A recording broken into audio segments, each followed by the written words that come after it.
Bitkiləri Karl Linneye və müasir təsnifata görə qruplaşdırın. Karl Linneye görə təsnifat ediriksə, erkəkçiklərin sayına görə təsnifat edəcəyik. Amma müasir təsnifatda necədir? Yəqin ki, burada erkəkçiklərin sayı pomidor bitkisində bilirik ki, məsəl üçün erkəkçik 5-dir. Kələm bitkisində erkəkcik 6-dır. Günəbaxan bitkisində erkəkcik 5-dir. Zəncirotu bitkisində yenə 5-dir. Turp da kələmə aiddir 6-dır. Kartof bitkisi pomidorla eyni badımcan çiçəkləri fəsiləsinə aiddir 5-dir. Göy çiçək yenə zəncirotudur, göy çiçəkdir, günəbaxandır, mürəkkəb çiçəklər fəsiləsinə aiddir 5-dir. Eşək qanqalında 5-dir. Badımcanda yenə 5-dir. Pomidor, kartof, badımcan 1-dir. Soğan isə təkdir, bu zambaqlar fəsiləsinə aid edilmişdir. Belə Linneyin təsnifatına görə hansında ki, məsəl üçün pomidoru da, kartof bitkisini də, badımcanı da, günəbaxanı da, göy çiçək, eşək qanqalını da, zəncir otunu da hamısını bir fəslədə toplayardıq. Niyə? Çünki erkəkçiklərinin sayı hamısında 5 idi. Amma müasir təsnifatda belə deyil.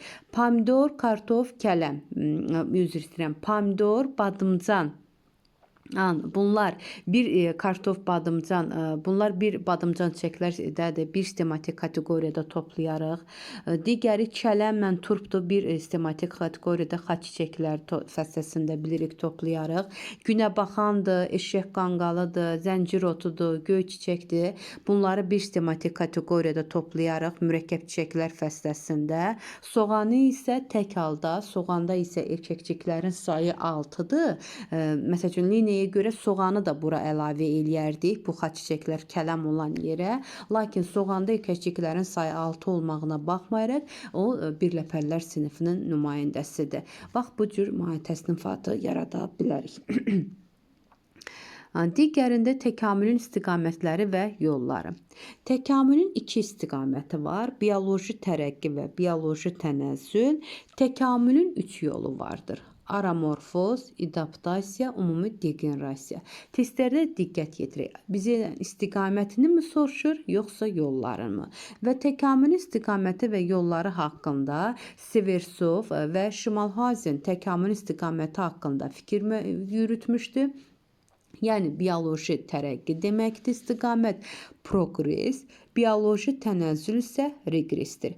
Bioloji tərəqqi canlını yüksəlişə aparır, bioloji tənəzzül isə canlının məhvinə gedən bioloji tərəqqidir. Yadınızda qalsın, həmi adaptasiya, həmi ümumi degenerasiya, həmi aramorfoz, hər üçü bioloji tərəqqiyə aparan təkamül yollarıdır. Bioloji tərəqqidə növlərin yüksək xətlə inkişaf etməsi deməkdir ki, bu populyasiyada fərdlərin sayı artır, areal genişlənir, yaranan fərdlərin sayı məhv olanlarından sayından çox olur. Yəni, cinsi yetişkənlik dövrünə çatan fərdlərin sayı yaşlı fərdlərin sayından üstün olur ki, burada nədir? Canlılar daima bioloji tərəqqidə olur. Müasir dövrdə bioloji tərəqqidə olan əksər cücüləri, sap qurtları, dovşanları, siçanları, siçovulları misal göstərmək olar. Bioloji tənəzzül isə bu zaman məhv olan fərdlər yeni yarananlardan daha çox olur. Yəni, məhv olan fərdlər daha çoxdur yeni yaranandan. Ona görə də növ fərdlərinin sayı azalır, areal kiçilir və hətta növlərin tənəzzülünə gətirib çıxarır. Hazırda bir çox iri məməlilərin sayı, məsəl üçün fildir, kərkədan, bizon həddən çox azalmışdır. Hətta bitkilərdə olan planul kimilər, ali sporlu bitkilərdən olan plan kimilər də nəsli kəsilmək üzrədir. Bunlara diqqət yetirək. Dedik ki, Seversov və Şimalhazen də təkamülün 3 yolunu göstərmişdir. Birinci yol aramorfozdur ki, aramorfoz elə bir təkamül yoludur ki, quruluş səviyyəsinin yüksəlişə aparan bir yoldur. Və aramorfoz da yeni bir orqanlar, yeni bir yəni aramorfoz nə deməkdir? Ən yüksək quruluşa malik orqanların yaranmasıdır.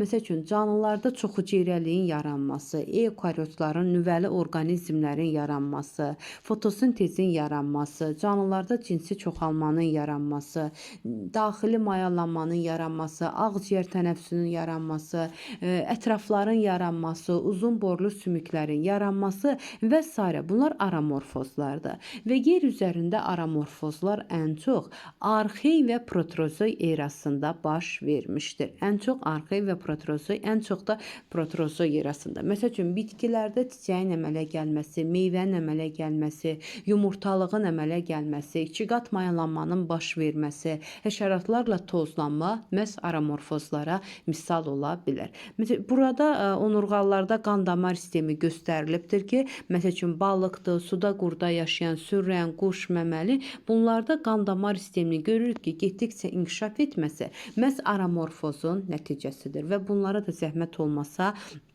bu hansı sürənin ürəyinin quruluşudur, hansı quşun, hansı məmənin biz bunu şəkildə ayrılıqda verdikdə biz bunları tanımalıyıq ki, balıqlar, suda qurda yaşayanlar, sürənlər diqqətli olmalıyıq. Sağ arta qövsü çıxırsa quşlardır, sol arta qövsü çıxırsa məməliləri göstərə bilərik.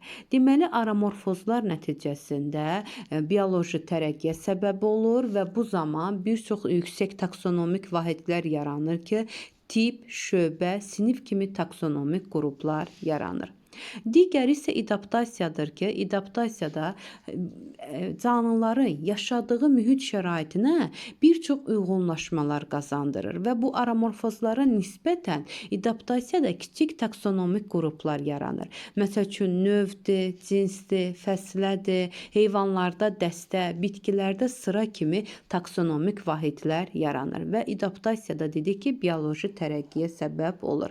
Məsəl üçün balıqlarda suda yaşaması ilə əlaqədar olaraq bədənin yastılaşması, üzgənclərinin quruluşu, bitkilərdə 11-ci sinif dərsində dedim ki, tozlanmaya aid olan uyğunlaşmalar, məsəl üçün nektarlarının çoxalması və yaxud da küləklə tozlanan bitkilərdə tozcuqlarının çox xırda olması, yüngül olması və s. Quraqlığa qarşı bitkilərdə yarpağın tikana çevrilməsi, pulçuğa çevrilməsi, gövdə və yarpaqlarında suyun toplanması və yaxud da meyvə və toxumlarının yayılmasında bəzi bitkilərdə qarmaqcıqların, tikanların, qanadcıqlarının, uçağanların yaranması məhz adaptasiya misal olmalıdır. Hər bir şəklin altını oxuyun. Daha sonra morfoloji uyğunlaşma biz 11-ci sinifdə dedik ki, xəbər edici rəngin olması, qoruyucu rəngin olması, maskalanmanın olması, birinci növ maskalanma, ikinci növ maskalanma olan mimikaya məhz adaptasiya misaldır ki, adaptasiya nəticəsində də növ, cins, fəsillər kimi kiçik taksonomik vahidlər yaranır. Digəri isə təkamül yolu degenerasiyadır ki, degenerasiya prosesində orqanizmlərin quruluşu sadələşir. Çox vaxt onlarda bəzi orqanlar ya yoxa çıxır, ya da qalı halında olur. Məsəl üçün, ümumi degenerasiya misal göstərərək öküz soliteri, dinç şəkilli qurtlar sinifinin nümayəndəsi olan öküz soliterində biz demişdik ki, həzm sistemi yoxdur onda. Məhz bu ümumi degenerasiya misaldır. Hərəkət və duyğu orqanları yox olmuşdu, lakin onların cinsiyyət orqanları daha yaxşı inkişaf etmişdi. Bəli, parazit qurtlarda cinsiyyət orqanları daha yaxşı inkişaf etmişdi. Ona görə daha çox sürətli çoxalırlar və sinir sistemi sadələşmişdir. Bitkilərdə isə məsəl üçün bu ümumi degenerasiya misal olaraq parazit həyat tərzi keçirən qızıl sarmaşıqda diqqətli olaq testlərə düşür. Yaşıl rəng, kök və yarpaqları yox olmuşdur. Sadəcə bu yaşıl rəngi yoxdursa, deməli xlorofil pigmentindən məhrumdur, fotosintez həyata keçirmir, ona görə də parazitlik edir. Kök və yarpaqları yox olmuşdur, ancaq sormaçları vasitəsilə sormaçları var və sormaçları vasitəsilə bitkinin qidalanmasını təmin edir. Buna baxmayaraq qızıl sarmaşıq da sürətlə çoxalan bitkilər qrupuna aid edilir. Degenerasiyada yenə digərləri təkamül yolları olduğu kimi bioloji tərəqqiyə səbəb olmuşdur. Bu şəkilə diqqət, testlərə düşür. Aha, hansı aramorfoz verilən şəkillərdə hansı adaptasiyadır, hansı degenerasiyadır? Bax testlərdə verilib ki, bax ən çox baş verən görürsüz ki, bax bunlar bu birinci xətt çəkdiyim adaptasiya misalıdır. Ən çox baş verən adaptasiyadır. Yəni təkamüldə daha tez-tez rast gəlinən adaptasiyalardır. Nisbətən ona baxanda aramorfozlar, bax bu yüksək qalxan qollar göstərilən aramorfozlardır. Aşağı enən qol isə degenerasiyadır. Yəni təkamüldə ən az baş verən isə degenerasiyanı misal göstərə bilərik. Yəni hər bir taksonu, hər bir iri taksonik vahid aramorfoz yolu ilə yaranır. Daha sonra adaptasiyalar baş verir. Sizdən soruşula bilər ki, ən çox hansı baş verirdi? Təkamül yollarla adaptasiyalardır.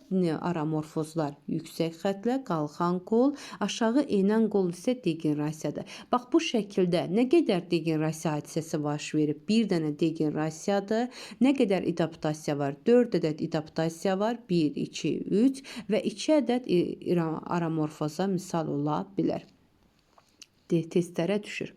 Digər bu yosunları qruplaşdırma suyun dərin qatlarında yaşamaları ilə əlaqədar. Bunlar qonur və qırmızı yosunlardır. Məsəl üçün, qırmızı yosunlardan porfiradır, rhodaminiyadır, filofloradır. Məsəl üçün, porfira birincidir, mən əzbər bilirik bunları. Filoflora bu ikinci şəkildir, rhodaminiya üçüncü şəkildir ki, bunlar qonur yosunlara nisbətən daha da suyun dərin qatlarında yerləşir və daha dərin qatlarında yerləşən bu yosunlarda pigmentləri, rəng pigmenti daha tünd olur. Daha tünd şəkildə olur. Yəni bunlarda qırmızı rəng olmasına baxmayaraq, qırmızı rəngdən bərabər bunlarda yaşıl pigment də var ki, fotosintez həyata keçirirlər təbii ki. Digərləri isə qonur yosunlardır ki, lamnariyadır bu böyük olan, bu fuks yonsunudur, bu isə makrosistis yonsununu misal göstərə bilərik. Burada parazit qurtlarda adaptasiya və degenerasiya olan əlamətlər, məsəl üçün, öküz soliterindədir ki, həzm orqanları sıfır vəziyyətdədir. Dedik ki, heç bir həzm exnokokda duyğu orqanları yoxdur. Qarmaqcıqları yoxdur öküz soliterində, bu minusdur. Exnokokda qarmaqcıqlar var. Sormaç hər ikisində var. Hərəkət orqanları heç birində yoxdur. İnsan askaridində də hərəkət orqanı yalnız uzun nəzəllər var. Sormaç yoxdur. Qarmaqcıqları yoxdur, duyğu orqanları yoxdur, lakin həzm sistemi orqanları vardır. Qaraciyər sorusunda da hərəkət orqanları, yəni dəri əzələk hissəsinə əmələ gətirən uzunna və həlqəvə zəlləri var, sormaçları var, hər ikisi var. Qarmaqcıqları yoxdur, duyğu orqanları yoxdur, həzm sistemi var. Donuz soliteri də öküz soliterində olduğu kimidir. Həzm orqanları, duyğu orqanları yoxdur, qarmaqcıqları yoxdur, hərəkət orqanları yoxdur.